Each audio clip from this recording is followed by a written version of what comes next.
রুটি রুজির জন্য আমরা অনেকেই বাইরে পড়ে থাকি। এই যে যেমন আমি কলকাতার লুচি সুজি ছেড়ে চেন্নাইতে পড়ে আছি প্রায় বছর 3 হলো। এখানে রুটি রুজি হলেও শুধু রুটি পাওয়াটা কিন্তু একটু চাপে। ইডলি ধোসা সাম্বারের রাজ্য বলে কথা, কিন্তু খুঁজলে কোনো জিনিস পাওয়া যাবে না এরকম হতে পারে না। এখানেও রুটি পেলাম, কিন্তু রুটির দাম নাকি এখানে শুরু হয় মিনিমাম 15 থেকে 20 টাকা করে। সে কৈলাসে গিয়ে কচুরি খুঁজলেও তার দাম এরকমই হওয়ার কথা। তবে এখানের লোকেদের একটা বাজে ধারণা রয়েছে যে নর্থের লোক মানেই রুটি পরোটার জাত। সেখানে আমি মাছে ভাতে বাঙালি শুনলে এরা একটু বমকেই যায়।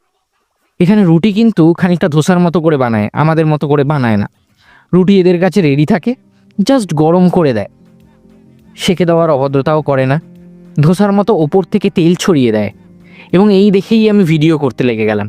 আমায় ভিডিও করতে দেখে কাকা তামিলে বলল কাকাও নাকি ইনফ্লুয়েন্সার হতে চায়। আমি বললাম বেশি বাড়াবাড়ি করলে সেঁকে দেবো, চুপচাপ পোজ দাও।